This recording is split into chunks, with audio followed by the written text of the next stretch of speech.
Summer Wells was only 5 years old, a little girl who loved to play outside, barefoot, in the Tennessee hills.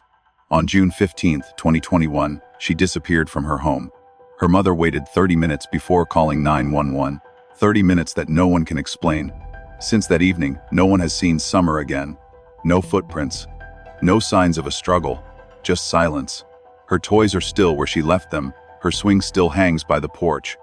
It's been 4 years, and we still don't know what happened in those missing moments. And was her disappearance part of those 30 minutes of silence? Was it a disappearance or a conspiracy that was covered up with her own relatives? Let's decode her last 30 minutes together. June 15, 2021, a normal summer afternoon in the hills of Beech Creek, Rogersville, Tennessee. Inside a small home on Ben Hill Road, 5-year-old Summer Moon Utah Wells vanished. Her disappearance would soon become one of the most haunting unsolved cases in modern American true crime. But at the center of it all lies a small, unexplainable space in time, the 30 minutes between 6 and 6:30 p.m. According to her mother, Candace Bly, Summer was last seen going down to the basement. When Candace checked again a few moments later, the little girl was gone. No sounds, no cries for help, just an empty house and silence. Candace said she searched all around the property, inside and outside, but found nothing. Yet she didn't call 911 until 6:30 p.m., a 30-minute delay that still has no clear explanation. Investigators from the Tennessee Bureau of Investigation later confirmed that the search dogs never picked up Summer's scent far from the home. They stopped only a few yards away, near the driveway, as if she had vanished into thin air. Forensic experts, volunteer rescuers, and helicopters scanned miles of dense forest, caves, and ravines. Nothing. It was as though the world had swallowed her whole. Those 30 minutes have since become the epicenter of every theory, every argument, every sleepless night for those still following the case. What happened between 6 and 6:30 p.m., the only part of the timeline no one can verify. Conflicting statements only deepened the fog. Candace claims she searched the house and around the yard before calling the police. But her description of that search is vague and inconsistent. Some reports say she drove around looking for Summer. Others say she simply yelled her daughter's name from the porch. Don Wells, Summer's father, initially told investigators he was at work at the time, but in later interviews, his timeline grew unclear. Some online sleuths believe he may have come home earlier than he admitted. Then there was Jodisu Brown, the next-door neighbor. She told reporters she heard a scream between 5:30 and 6 p.m., a sharp, frightened sound that stood out in the quiet mountain evening. But the TBI has never verified that claim. Whether it was Summer's voice or something else entirely remains unknown. On social media, the 30-minute window became known as The Void. Reddit threads and YouTube channels devoted to the case speculated endlessly about what could have occurred in that half hour. Some believed it was a tragic accident hidden out of fear. Others whispered of debts, secrets, or something darker that the family needed time to cover up. 30 minutes. That's all it took for a child to disappear, and for truth to be buried, wrote one Reddit user, summarizing the obsession that gripped thousands of online investigators. The questions are brutally simple yet impossible to answer. What really happened between 6 and 6:30 p.m.? Did Summer wander off and vanish in the woods? Was she taken by someone the family knew? Or did something terrible happen inside that home, something that had to be hidden before help was called?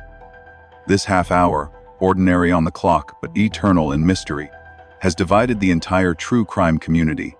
And from it, 5 major theories have emerged, each offering a different version of what those missing minutes might conceal. Every story told about Summer Wells leads back to the same 30 minutes. But what fills the gap depends on whom you ask: a mother's panic, a family's fear, or a lie carefully constructed to survive the spotlight. Theory 1, the accidental death cover-up. According to this theory, Summer's death was not a kidnapping at all, but a tragic accident that spiraled into panic and concealment. She may have fallen and hit her head or drowned at the water hole near the property, where she had been playing earlier that afternoon with her brothers. Rumors on Reddit claim the family was expecting a visit from Child Protective Services. DCS the next day. The house was said to be in poor condition, cluttered, with signs of neglect. Fearing that authorities would take their children, Candace and Dawn might have chosen to hide Summer's body instead of calling for help. Online discussions even proposed chilling disposal locations, a septic tank on the property, or a nearby pig farm where evidence could be destroyed quickly. There is no official proof of any of this, but it remains one of the most persistent theories. Theory 2, the staged abduction. Another possibility is that the abduction was staged, not real, but orchestrated to hide a transaction or crime. Some online sleuths suggest Summer may have been given to someone, possibly a local dealer known as Andy, to settle a debt. This version leans on the testimony of neighbor Jody Sue Brown, who reported seeing a red Toyota Tacoma pickup truck near the area around the same time. If true, that truck could have been used in a prearranged handoff. Supporters of this theory point to inconsistencies in Candace's statements and the lack of genuine panic in the 911 call. They argue that 30 minutes would have been enough time to stage the scene, to move items, rehearse the story, and make the abduction look real. Theory 3, the panic search. A more human, less sinister theory suggests that Candace and Dawn simply panicked. Summer disappeared while playing outside or near the woods, and they searched frantically for her before calling 911, wasting precious time. People who believe this theory say the family's delay wasn't about guilt, but fear of being blamed, fear of being judged, fear of losing their other children to DCS. The terrain around the Wells home is steep, wooded, and filled with caves and sinkholes. It's possible, some argue, that Summer wandered off, fell, and was never found. This version doesn't point fingers, but it highlights how quickly neglect can turn into tragedy. Theory 4, the third-party involvement. This theory connects the case to outsiders, individuals possibly tied to banned substances, debts, or even members of a local church group. Names like Andy, David Dotson, and Sean Williams circulate in online discussions. Some think Summer was taken as payment for a debt, or that she became a victim of trafficking through local networks, operating quietly in rural Tennessee. Others suspect the church connection, that someone the family trusted used that relationship to get close to the children. While no official evidence confirms these claims, the possibility of a third-party abduction remains open in the minds of many. Theory 5, the hot car death. The most disturbing yet plausible theory focuses on the photo taken earlier that day, showing Summer sleep in the car after swimming. Some users believe she wasn't sleeping at all. They suggest that Candace left her in the vehicle too long during the heat of the afternoon, leading to heat stroke or suffocation. By the time she was found, it was too late. The 30-minute window between 6 and 6:30 p.m. might have been used to move her body, clean the car, and create the basement disappearance story. This idea ties directly to the family's fear of DCS and the pattern of changing statements that followed. Most of these theories come from the same sources: interviews with the Wells family, Reddit discussions, and the words of a few key witnesses. Summer's brothers told authorities they saw her at the swimming hole that day. Jody Sue Brown described the scream and the red truck. Others mentioned debts, a DCS visit, or dark family history, a missing aunt, and violent behavior. On X, a true crime analyst known as Firetown summarized it best: the entire case depends on 30 minutes. Whatever happened to Summer Wells happened in that gap, the rest is noise. And so, this documentary returns to those 30 minutes, not to sensationalize, but to search, to piece together rumor, fact, and fear into one question that has haunted thousands since that summer night. What really happened to Summer Wells between 6 and 6:30 p.m.? By the late afternoon of June 15, 2021, Beech Creek was wrapped in the kind of quiet that only small Tennessee valleys know: the still air, the hum of insects, and the echo of children's voices drifting through the hills. 5-year-old Summer Moon Utah Wells was playing outside near the small creek her family called the Water Hole. Her brothers were nearby. Around 5:30 p.m., according to what they later told investigators, she had been laughing, throwing rocks into the water, and trying to catch them again as they splashed. It was one of those moments that should have ended in laughter and dinner, not in silence. When Candace Bly, Summer's mother, later looked at a photo taken that afternoon, something about it would haunt her forever. Summer sat in the back seat of a truck, her short blonde hair still wet, her eyes half closed. She looked exhausted. To many who saw that same image online, she looked far worse, pale, still, almost lifeless. Search dogs brought in by the Tennessee Bureau of Investigation traced her scent down from the Wells home on Ben Hill Road, across the slope, and toward that same patch of muddy water. Then the trail stopped. Not a single footprint led beyond it. No one ever found a trace of her clothes, her shoes, or even a hair ribbon. It was as though the water had erased her. The family's circumstances were complicated. Child Protective Services had been involved before, and according to family acquaintances, there was a scheduled home visit that same week. Their house was small, cluttered, and difficult to keep up. Both parents were under pressure, trying to keep their family together after years of instability. If anything serious happened to Summer that evening, even an accident, the fear of losing their children could have been overwhelming. From that point, the story becomes foggy. According to Candace, Summer returned home and went downstairs to the basement to play. The house was quiet. Candace said she went inside to check and couldn't find her daughter anywhere. That was at roughly 6 p.m. What happened next is where this theory, the accidental death cover-up, begins to take shape. Candace may have gone outside, calling Summer's name. When she got no answer, she ran toward the creek. It was the most natural thing to do. The children had been there earlier. The ground was damp, the air cooling. She reached the edge of the water hole and saw something that stopped her heart, a small shape near the rocks, the flash of pink fabric. She rushed forward. Summer was there, face down, unmoving. Candace pulled her out and shouted for help, but there was no one close enough to hear. She checked for a pulse, tried to push air into her daughter's lungs. Nothing. For a few seconds, she stayed frozen, holding the child against her chest, the cold water dripping from her clothes. Then another fear took over, not the fear of losing Summer, but of losing everything else. Candace was terrified of what a 911 call would bring: investigators, neighbors, news cameras, questions about her home, questions about her family. She might have told herself it was already too late, that she couldn't change what had happened, that calling anyone would make things worse. Instead of dialing 911, she picked up the phone and called her husband, Don Wells, who was working nearby. Her voice was shaking. "She's not breathing," she might have said. "She's gone." Don told her to stay calm and said he was coming home. The drive from his job site to Ben Hill Road took about 5 minutes. When he arrived, he found his wife at the edge of the creek, holding Summer's limp body. They tried again to check for signs of life, but there were none.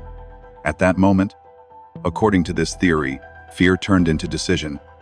The couple may have believed they couldn't risk calling for help.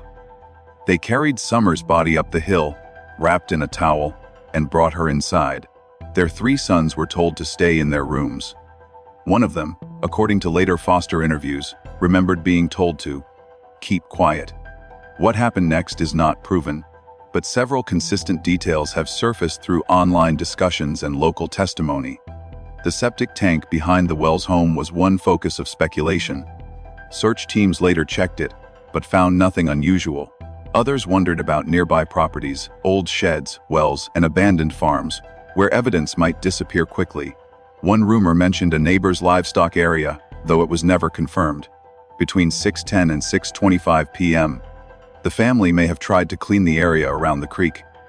Candace could have wiped the rocks, picked up the towel, and covered wet soil with fresh dirt. Don may have checked the yard, ensuring no one saw them. At some point, they rehearsed what to say. Summer went down to the basement, and when Candace returned, she was gone. At 6:25 p.m., Candace dialed 911. Her voice, according to dispatchers, was composed. She reported her daughter missing, not hurt, not in danger, just gone. Within minutes, Hawkins County deputies began arriving at the scene. What they found was confusion and contradiction. Candace and Don both insisted that Summer had simply walked away. The yard was quiet. The basement door stood open, and in the distance, the water still glimmered through the trees, calm, ordinary, hiding its secrets. That night marked the beginning of one of the largest search operations in the history of Tennessee. Helicopters circled above Beach Creek. Drones scanned every clearing. Searchers combed through miles of brush and steep ravines.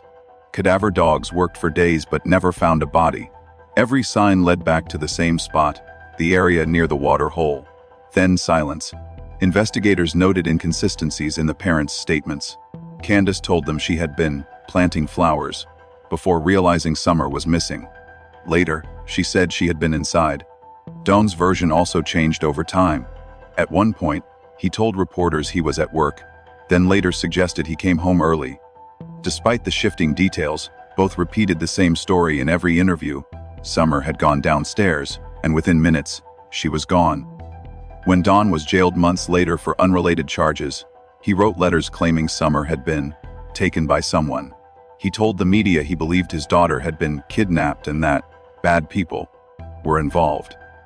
To many observers, those claims sounded like an attempt to redirect attention, to build a new narrative once the original one started to collapse.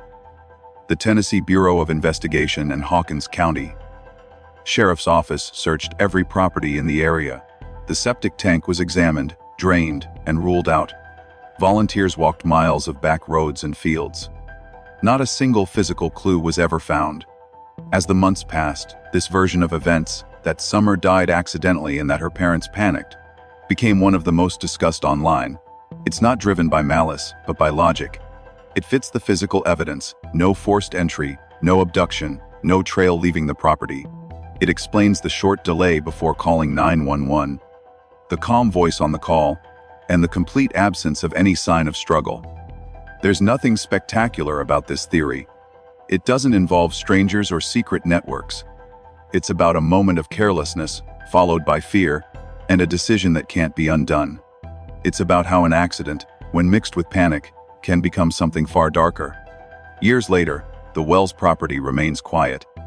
The swing still hangs by the porch. The trees still move when the wind rises from the valley. People who drive by sometimes leave flowers near the edge of the gravel road.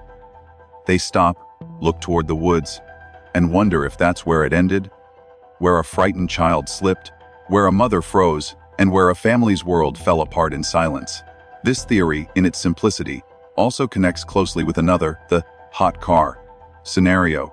Both involve neglect without intent, both end in panic, and both rely on the same human instinct to hide what feels unbearable.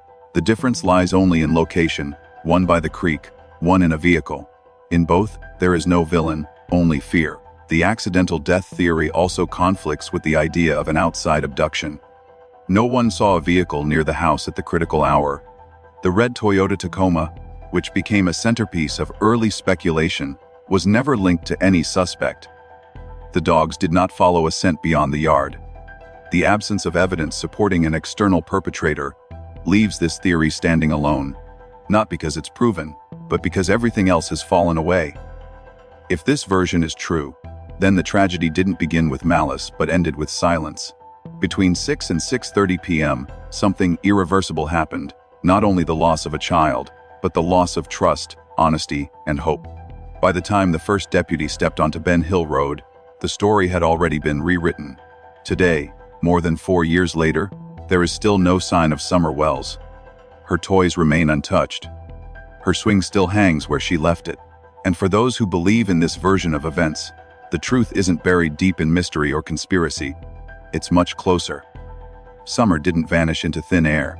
She was here. She was loved.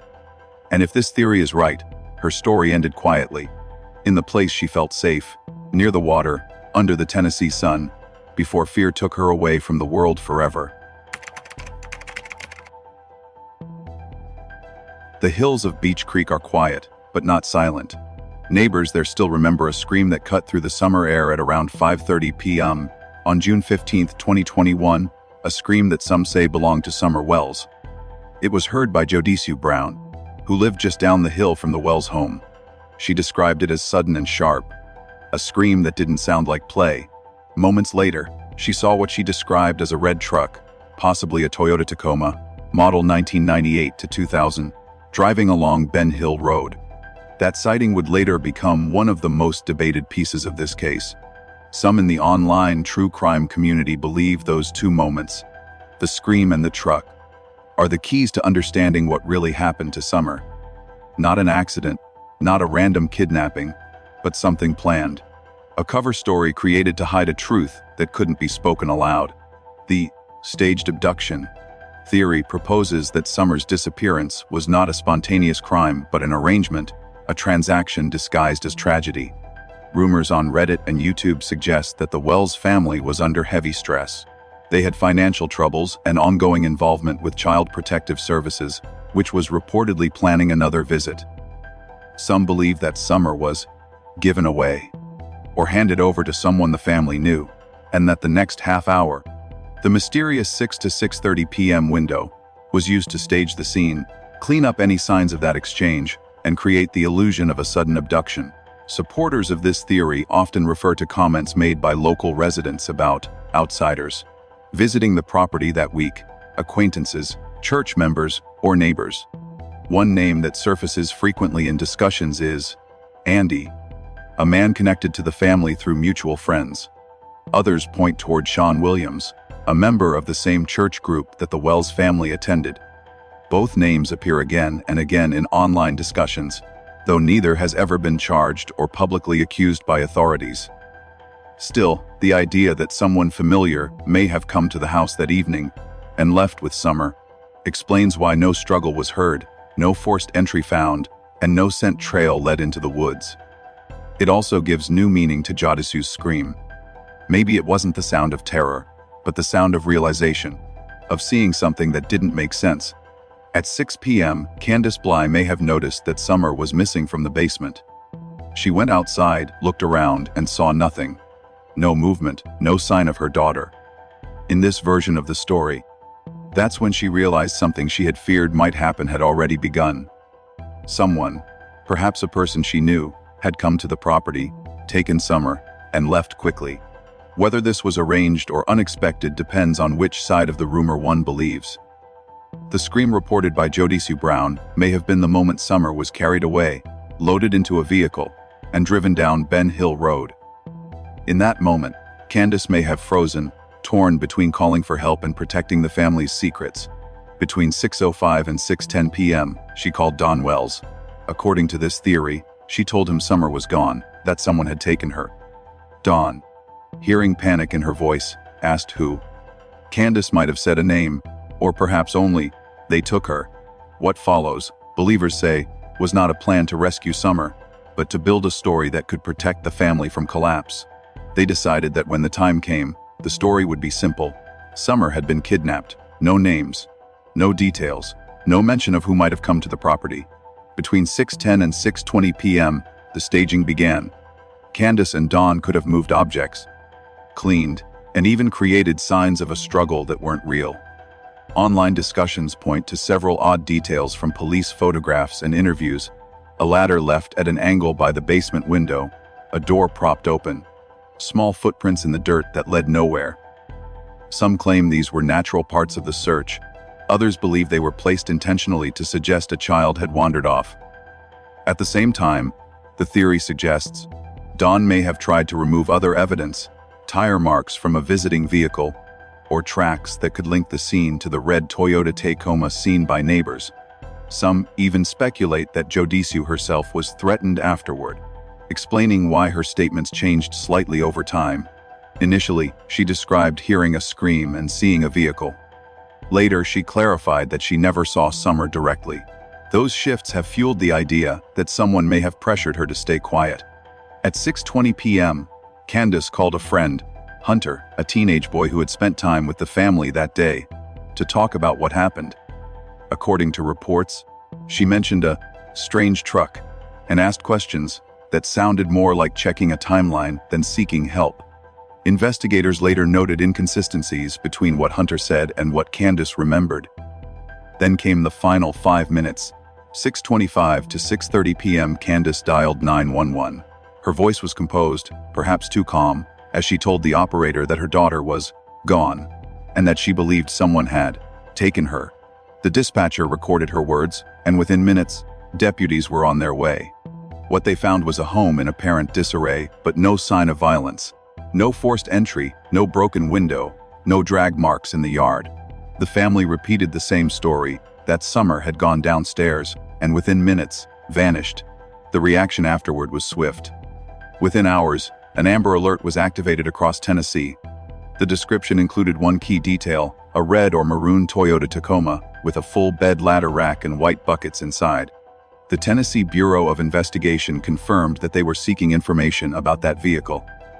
But despite hundreds of tips, no truck matching that description was ever located. Jodisu Brown's story soon changed slightly. She said she had not seen Summer that evening, only heard what she thought might be a scream. Some people online accused her of lying or being intimidated. Others believe her memory simply blurred under pressure. Whatever the reason, her statement became a focal point of suspicion, a single uncertain voice surrounded by noise. Meanwhile, Dawn and Candace appeared on television, insisting that Summer had been abducted by a stranger. On national programs like Dr. Phil, Dawn repeated, "I don't know who took her, but I believe someone did." He described the family's church community and suggested that evil might have been involved. To many viewers, his tone seemed defensive rather than devastated. Still, the staged abduction theory remains speculation. There is no proof of an exchange, no record of a debt, no confirmation that Summer was handed to anyone. Yet, the lack of physical evidence and the family's inconsistencies keep the idea alive. It's a theory that replaces violence with deception, suggesting that the scene of a kidnapping may have been built, not discovered. After the 911 call, the Wells home became the center of a media storm. Helicopters hovered above, and reporters lined the narrow rural road. Candace and Dawn gave multiple interviews, each repeating the same phrases. She was just gone. Someone took her. Their answers rarely changed, yet their emotions often seemed detached, a detail that many viewers couldn't ignore. If this theory holds any truth, that detachment might not be apathy but exhaustion, the strain of maintaining a story that isn't real. For those who support this interpretation, the Wells family wasn't trying to deceive the world for profit or fame. They were trying to survive under crushing fear, using a false story to cover a situation that had spiraled out of control. The TBI later stated publicly that every possible scenario was still on the table, including the possibility of a staged event. However, as of 2025, no one has been charged in connection with Summer's disappearance. This theory aligns closely with the third-party involvement scenario, which also suggests that someone outside the immediate family played a role. The difference lies in motive and method. In this version, the family allegedly knew the person involved and chose to portray the event as a kidnapping to shield themselves from scrutiny. It stands in sharp contrast to the panic search theory, which describes parents frantically searching for a lost child.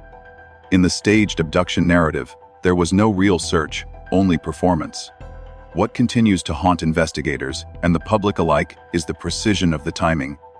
Everything, the scream, the truck sighting, the phone calls, happened within a narrow, half-hour window.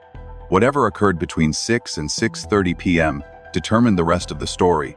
The staged abduction theory is chilling not because it involves cruelty, but because it implies calculation, a decision to create a story rather than face a truth. If real, it would mean that Summer's disappearance wasn't the work of a stranger in the dark, but of those who were supposed to protect her. And that possibility, quiet, methodical, and human, is perhaps the darkest of all. The land around Ben Hill Road is not gentle. It's wild, dense, and deceptively quiet, a maze of ridges, hollows, and hidden drops that even locals avoid after dark. From the Wells family home, steep slopes fall into thick forest, tangled with roots and overgrowth. Beneath that ground, old sinkholes and abandoned mine shafts lie hidden, swallowing sound and sometimes more. It's the kind of place where, if something or someone disappears, there's no guarantee they'll ever be found. When Candace Bly told investigators she searched around the house before calling 911, the statement seemed simple. But for those who know Beech Creek, around the house could mean acres of dense terrain, trails that twist into the hills, and cliffs that drop without warning. According to the Tennessee Bureau of Investigation, Search dogs later traced Summer's scent down a narrow path toward the edge of the woods. Then nothing. The scent stopped. No clear trail, no sign of struggle, just emptiness. That physical reality shaped what would later be called the panic search theory, the idea that Summer may have wandered off into the woods, and her parents, terrified and unprepared, spent the crucial first half-hour searching on their own instead of calling for help. Their fear wasn't of guilt, but of judgment. They didn't want the world, or the state, to see how they lived, how disordered, how fragile things had become inside that home. On Reddit, one commenter under the name Defying Gravitas wrote, "It's not about a crime, it's about pride." They didn't want DCS showing up and thinking they couldn't handle their kids. They waited because they thought they could fix it. Candace herself told the media she looked everywhere, the basement, the yard, the woods, before making the 911 call. To her, it may have felt like forever. To investigators, it was a lifetime lost. That half hour, between 6 and 6:30 p.m., would later be dissected minute by minute. What exactly happened in that time? How far could a 5-year-old have gone in 30 minutes? And if Summer did wander off, why did no one find even a single trace of her? Around 6 p.m., Candace went down into the basement to check on her daughter. The air was still. The toys were where Summer had left them, but the little girl wasn't there. Candace called out her name. No answer. She checked the small side room, then the steps leading to the back door. Nothing. She ran up to the porch and shouted for her sons. "Where's your sister?" They told her Summer had been outside just a few minutes earlier, playing near the swing or walking toward the water hole. Candace sprinted down the hill. The creek glimmered through the trees. She scanned the bank, the brush, the path leading toward the neighbor's property. No movement, no sound, just the hum of summer insects. Panic began to take over. She ran back to the house, shouting for Don. He wasn't home yet, but she grabbed her phone and called him. "Summer's gone," she might have said. Don told her to stay calm, that he was on his way. He was working only a short drive away. In those moments, he might have thought she'd wandered off to chase a kitten or pick flowers. But Candace's voice told a different story: fear, confusion, disbelief. By 6:05 p.m., Candace began a frantic search.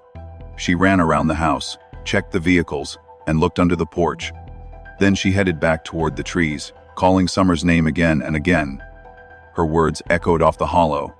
It was then, perhaps, that Jodishu Brown, their neighbor, heard what she described as a scream.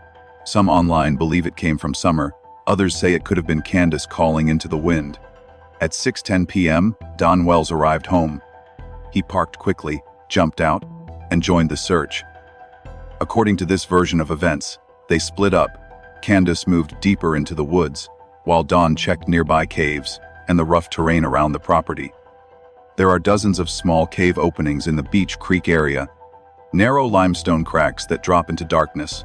It's easy for someone small to slip and fall without a trace. In fact, volunteer rescuers who joined the search later said they found several sinkholes large enough to hide a person completely. Between 6:10 and 6:20 p.m., they widened their search. Don yelled for Summer, listening for any reply. Candace checked along the creek and through the brush near the neighbor's fence. They were alone, no help, no backup, no coordination.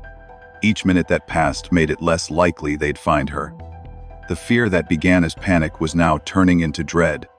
According to one line of rumor, Candace may have walked onto the nearby property of Jodishu and Andy, calling for her daughter. She could have asked if anyone had seen a small child running past. When no one answered, she might have kept walking along the tree line toward the places where children sometimes explored: caves, paths, and old wells. The thought of a wild animal attack also crossed her mind. Beach Creek has sightings of cougars and coyotes. The scream Jodishu reported earlier that evening would later feed the theory that Summer had been attacked, carried away, and that her mother's search was already too late. By 6:20 p.m., Candace and Don returned to the house. They were sweating, shaking, out of breath. They looked at each other, realizing that nearly 20 minutes had passed since they first noticed Summer was gone. Neither of them had called for help. They discussed what to do. If they called now, DCS would come. If they didn't, The darkness would come before the search even began. It was a no-win situation: call too early, risk being blamed; call too late, and be judged forever. They chose the latter. At 6:25 p.m., after another short search around the house, Candace finally picked up her phone and dialed 911. The dispatcher described her tone as controlled. She said her daughter had wandered off. Those words, "wandered off," would echo across news broadcasts for months. The response from law enforcement was immediate. Within minutes, the first deputy arrived. Volunteers soon followed. Search teams spread out across miles of terrain. By nightfall, floodlights cut through the woods, voices shouted into the darkness, and the quiet valley became the center of a statewide operation. Helicopters flew overhead, using infrared to detect body heat. K9 units combed through every path, every dry creek bed, every crawl space. But the dogs lost her scent less than 100 yards from the house, just as Candace had described. It was as if Summer had walked a short distance, and then vanished. The TBI later confirmed that the search area extended nearly 5 miles in all directions, but not a single clue was found. No shoe prints, no torn fabric, no blood. The ground itself seemed to refuse answers. For some investigators, this supported the idea that Summer had been taken quickly by vehicle. For others, it reinforced the opposite, that she had simply wandered off, and that the rough terrain, sinkholes, and caves had hidden her forever. It would not be the first time in Appalachia that a child had vanished without a trace in the woods. Don Wells, speaking in later interviews, often referenced this possibility. "There's a very real chance she walked off and someone snatched her," he told a reporter in 2022. "Or maybe she got lost." Even in 2025, he repeated the same words: "I don't know where she is. I just know she didn't make it far." For those who believe in the panic search theory, the family's delay wasn't criminal. It was catastrophic. 30 minutes lost to fear, confusion, and indecision. 30 minutes that could have meant life or death for a 5-year-old alone in the woods. The emotional core of this version isn't deception or conspiracy. It's failure, a human failure that begins with fear and ends with silence. Parents searching the woods, calling into the trees, convinced they can handle it themselves, unaware that every minute counts. This theory also carries echoes of family history. Years before Summer's disappearance, a relative of the Wells family reportedly went missing under unexplained circumstances.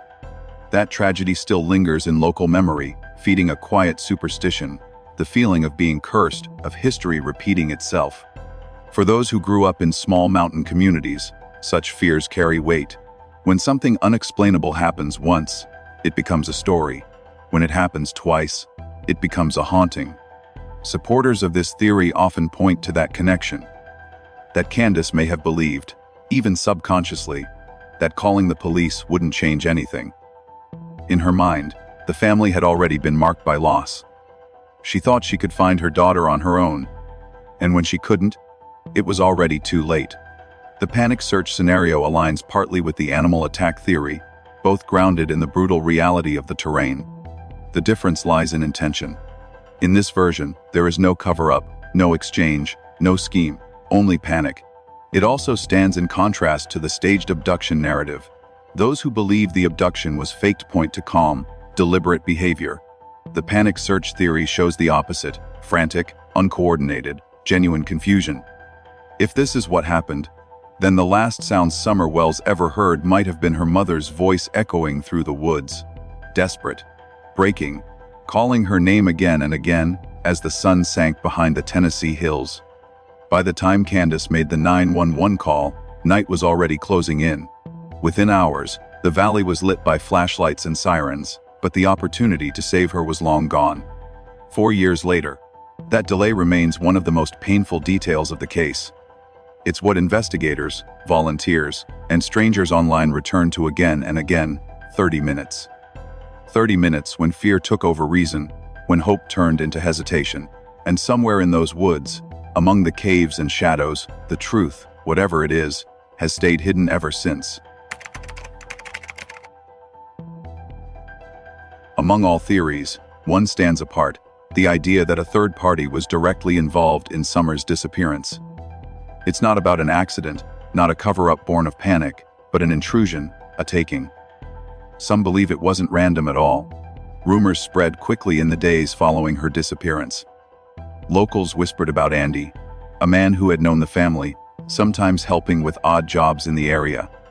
His name appeared in early Reddit threads and YouTube analyses, tied to claims that the family may have owed him money. He wasn't a stranger, he lived nearby, within shouting distance of Ben Hill Road. At the same time, others pointed fingers at individuals connected to a small local church. David Dotson and Sean Williams, names that began to surface repeatedly in online discussions.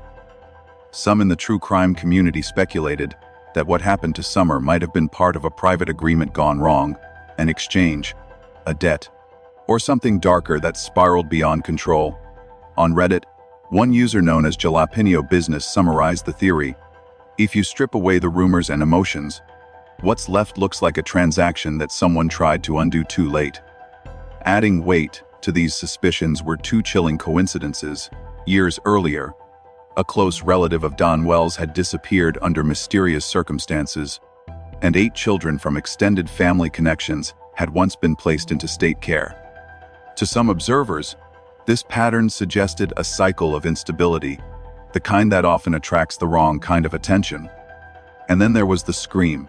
Around 5:30 p.m., neighbor Jodisue Brown reported hearing a sound, sharp and unnatural, coming from the direction of the Wells property. Moments later, she saw a red Toyota Tacoma driving down Ben Hill Road. That scream, the truck, and the 30-minute silence that followed would become the backbone of the third-party involvement theory, a possibility that Summer didn't simply wander off or fall victim to an accident, but was taken by someone the family knew and didn't want to expose. At 6 p.m., Candace realized Summer wasn't in the basement. Panic began to rise, but not just the panic of a missing child. There was something else behind it, something that felt like recognition. According to this version of events, Candace suspected immediately who might have taken her. She thought of Andy, the man who sometimes visited, the one whose truck looked a lot like the one Jodisue described. If this theory is true, the scream heard at 5:30 wasn't random. It was the moment Summer was taken, or when Candace realized she was gone. By the time she ran outside, the truck was already leaving the gravel road, its tires spitting dust into the humid air. Between 6:05 and 6:10 p.m., she made a call not to 911, but to a familiar number. Some believe she tried to contact Andy directly, begging for Summer to be brought back. Others think she reached out to David Dotson, a church member who had often been around the family, sometimes helping drive the children to events. Online investigators have long debated the meaning of those calls, but phone records from that day have never been released to the public. What is known is that Don arrived home shortly after. By 6:10 p.m., he found Candace frantic, running between the porch and the yard. She told him Summer was gone, maybe taken. The details vary depending on who's telling the story, but the argument that followed is a common thread. They shouted, they accused each other, and they both hesitated to call the police. According to several online reconstructions of the timeline, this was when the family may have discussed handling it themselves. The Wells had a history of mistrust toward outside authorities. They feared being judged, investigated, or worse. Calling the police meant exposing everything, their private life, their conflicts, and any associations they had kept hidden. At 6:15 p.m., as this theory suggests, Candace may have tried once more to reach whoever she believed was responsible. Maybe she was promised that Summer would be returned soon, that this was just a mistake, that no harm would come to her. It's possible she was told to wait, not to call anyone yet. Between 6:20 and 6:25 p.m., the truth began to set in. The phone went silent. The promise of return was broken. Don and Candace faced a terrible choice: call now and risk exposure, or continue pretending this was something else. They chose the only version that made sense, one that sounded tragic but not incriminating. She must have wandered off. It was a phrase that could explain everything and nothing at the same time. At 6:25 p.m., Candace finally dialed 911. She told the dispatcher her daughter was missing, that she believed someone had taken her, but she didn't name names. The call was quick, calm, and vague, so vague that dispatchers later said they couldn't tell if she was describing a kidnapping or a child who had simply walked away. When deputies arrived minutes later, Candace and Don gave consistent but hollow answers. They didn't mention Andy, or anyone from the church, or any argument that had taken place. They only said their daughter was gone. The investigation that followed cast a wide net. The Tennessee Bureau of Investigation questioned everyone connected to the family, including Andy and the church members who had been around them. No one was ever charged. No solid lead was ever made public, but suspicions lingered. Among local residents, quiet conversations hinted at networks that operated under the surface, informal groups tied to money, property, and influence. Some believed these connections reached into the very institutions meant to protect people. It's here that the church angle began to grow. Online researchers noted how frequently the Wells church community appeared in their interviews, and how certain individuals seemed to move in and out of the narrative without explanation. By late 2021, this theory had become a central thread in online investigations. It wasn't about random danger anymore. It was about proximity, people who had been close enough to know the family's patterns, to know when Summer was alone, and to act when no one was watching. The following year, Don Wells spoke publicly again, saying he believed kidnappers had taken his daughter. Someone we know, someone close, he said in an interview, echoing what many already suspected. Yet he never specified who. The statement sounded both like an accusation and a confession, as if he wanted to tell the truth but couldn't. Despite the attention, the case never advanced. In 2025, investigators confirmed that more than 6,500 leads had been reviewed, with no breakthrough. Andy was questioned, cleared, and later left the area. The church figures, too, were never formally accused. The red truck remained a ghost in the narrative, seen once, never again. Supporters of this theory say its strength lies not in proof but in patterns. The scream, the truck, the neighbor's unease, the delayed 911 call, the refusal to name anyone specific. Every detail fits the shape of a quiet arrangement gone wrong. Those who oppose it argue that it's built on conjecture and half-truths. They point out that the Wells family lived in a community where everyone knew everyone else, where coincidences were bound to overlap. They also remind that no evidence of an external network or exchange has ever surfaced. Still, this version resonates because it captures something deeply human, secrecy born of shame and fear. If Candace truly suspected someone she knew had taken Summer, calling the police might have felt like choosing between her daughter and her own survival. This theory overlaps strongly with the staged abduction hypothesis, which also involves outside help and a coordinated narrative. The difference lies in motivation. In the staged version, the event was planned in advance, an intentional fabrication to mislead investigators. In the third-party scenario, something unexpected occurred, and the parents hesitated, hoping to solve it quietly before it became irreversible. It also directly contrasts with the panic search theory, where the family's delay stemmed from confusion rather than control. Here, the delay feels calculated, not in cruelty, but in desperation. What all versions share, however, is that same haunting half-hour between 6 and 6:30 p.m., the space where truth dissolved. Somewhere along Ben Hill Road, a red truck drove away into the trees. A mother's voice echoed through the hollow. A father returned to find an empty yard. And a little girl, bright, barefoot, and loved, vanished into a story that still refuses to end.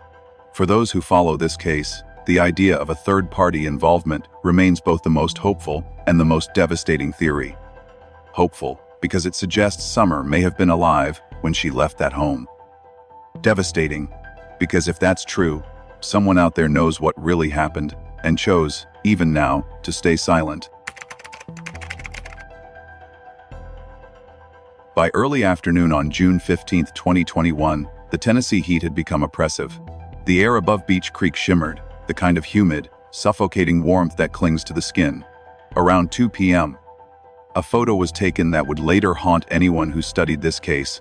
A picture of Summer Wells sitting in the back seat of her mother's truck, head tilted, eyes closed, still wearing her bathing suit. Candace Bly said her daughter had fallen asleep after swimming that day. But to many who saw the image online, something about it didn't look right. Her body was limp. Her face had lost its color. The seatbelt crossed her chest loosely, An independent analyst who went by Firetown on Twitter later observed, "She doesn't look like a child napping. She looks unresponsive."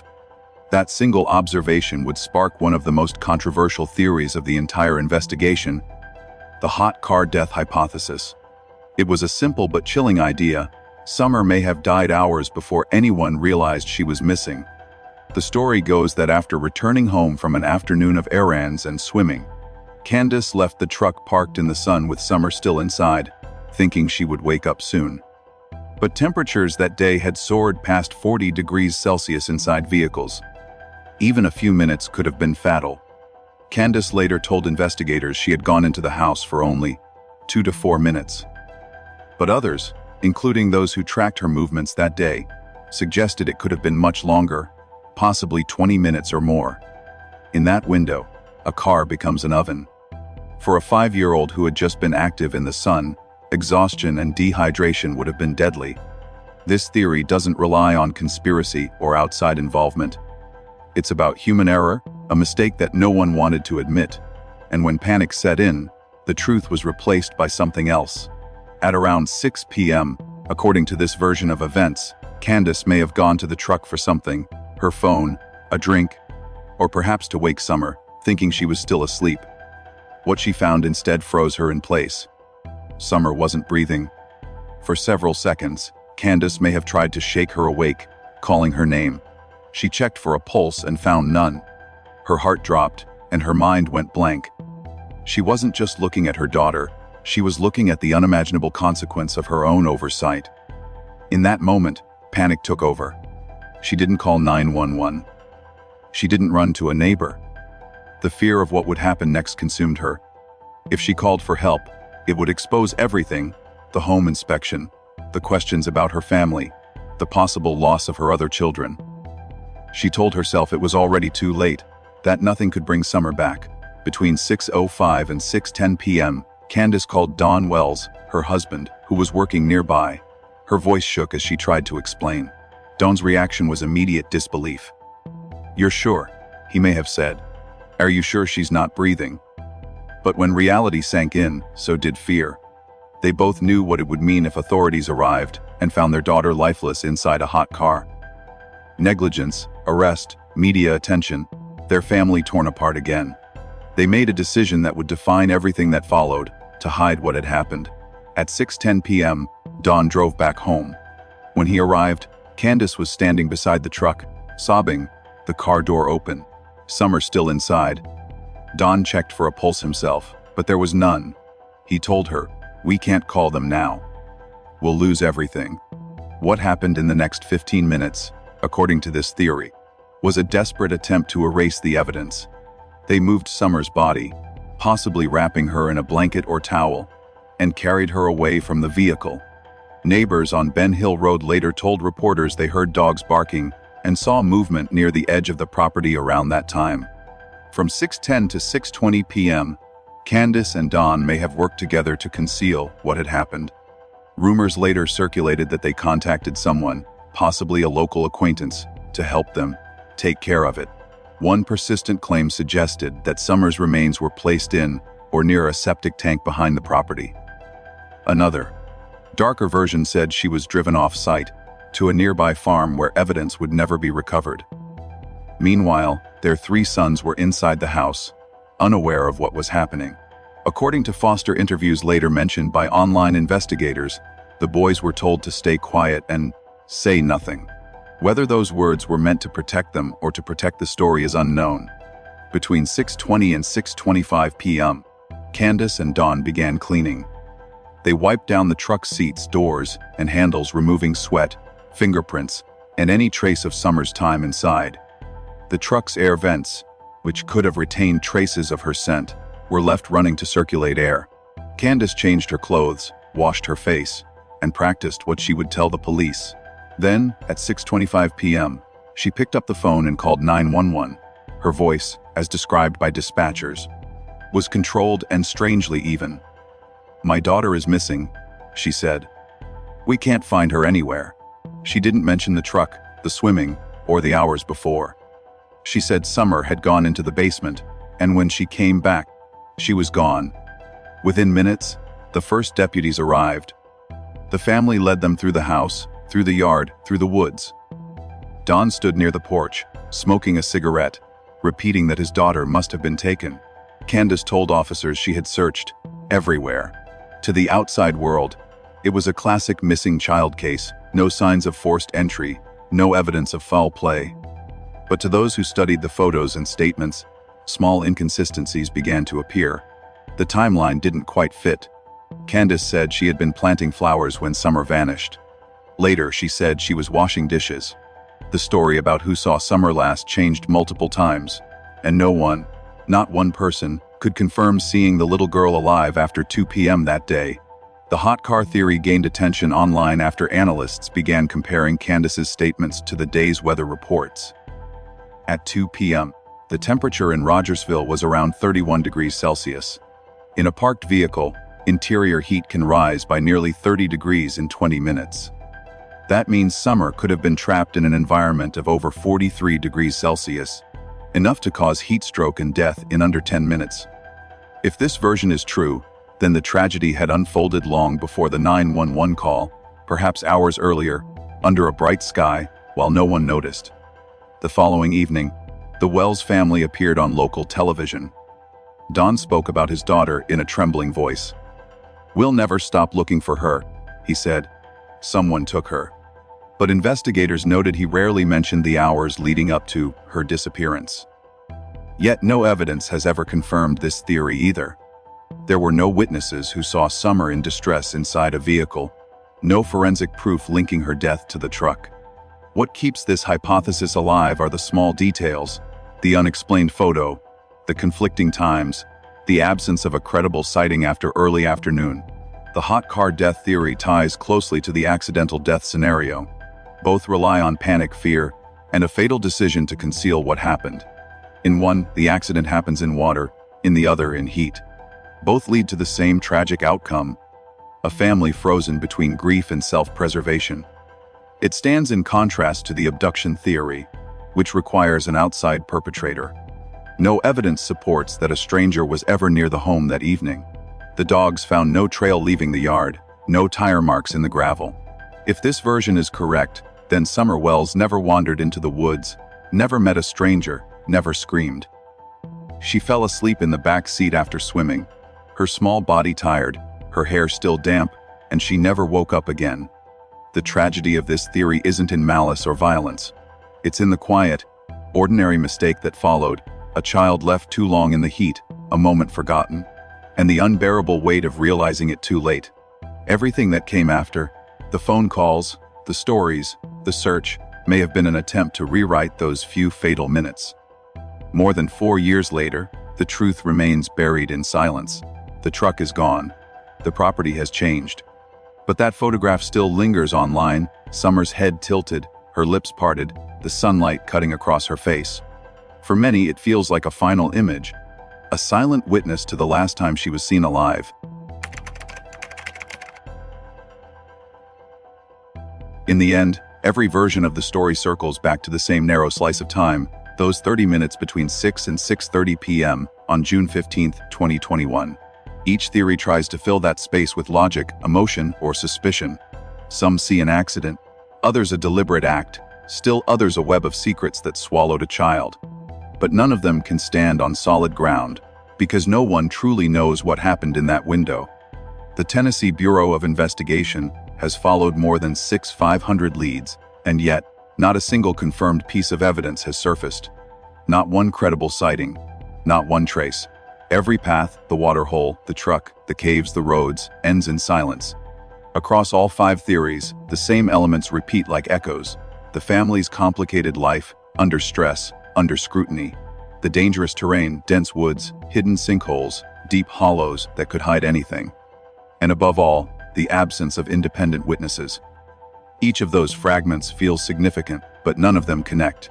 That's why this case has lived for years in a fog of rumor, emotion, and unresolved grief.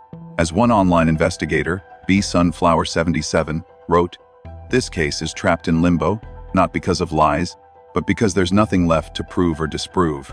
Another, EndgameBoss75, said it more bluntly: "The TBI has done what it can. It's time for the FBI to step in. Over time, the true crime community itself has become part of the story. Some creators and forums have sensationalized every whisper, chasing clicks, amplifying unverified claims, and turning pain into entertainment. But others have kept the case alive with empathy and persistence. They organize vigils, share photos, and remind people that behind all the speculation is a real child who deserves to be found. Even the false reports, like the 2025 hoax claiming that remains had been discovered in Hawkins County, show how powerful this story still is. Within hours, the TBI had to release a statement debunking the rumor. People wanted so badly for there to be closure, even if the truth was devastating. 4 years have passed. Summer Wells would now be 9 years old. The National Center for Missing and Exploited Children released an updated, age-progressed image: brown hair, brown eyes, about 4'8" tall. In that image, she looks older, but her eyes carry the same warmth. The photo became a symbol, not of tragedy but of hope. In February 2025, the Wells family held a small vigil for her 9th birthday. The candles flickered against the cold Tennessee night. Neighbors, volunteers, and strangers came together, not to argue theories, but to say her name out loud. Whatever people may think of her parents, the grief in that moment was real. A mother's tears, a father's trembling voice, a community still waiting for answers. And that's where this story must return, not to judgment, not to speculation, but to hope. If you know anything, even the smallest detail, a red truck, a name, a memory from that night, contact the Tennessee Bureau of Investigation at 1-800-TBI-FIEND or the National Center for Missing and Exploited Children. One call could make a difference. Share her age-progressed image. Post it on your social media. Keep her face in the public eye. Because the only thing worse than a mystery is being forgotten inside one. If you live near Rogersville or the surrounding counties, consider supporting local search efforts or donating to the organizations that continue to assist missing children's investigations. Attend a vigil. Light a candle. Say her name. Each year, fewer people talk about what happened on Ben Hill Road. But those who still do believe that the truth, no matter how painful, will surface someday. I don't know where she is, Don Wells said in 2025, his voice breaking. But I won't stop looking. That's the line that stays with everyone. Not the rumors, not the theories, but the promise. Because this case is no longer just about the facts of a summer evening in 2021. It's about accountability, compassion, and the fragile hope that justice can still exist, even when evidence does not. The true crime community has the power to help or to harm. It can amplify lies or amplify truth. It can drown a case in noise or keep it alive through empathy and focus. What matters now isn't who was right or wrong about the theories. It's who still cares enough to keep searching. Somewhere out there, the answer exists, buried in a timeline, a confession, a forgotten memory. Somewhere, there's someone who knows what really happened in those 30 minutes. And until that person speaks, until that truth comes to light, the story of Summer Wells remains unfinished. So keep her name alive. Keep her face visible. Remember her not as a mystery, but as a little girl whose laughter once filled the Tennessee hills. Because every lead, no matter how small, could bring her home. Don't let Summer Wells become another name on a cold case file. Don't let the silence win.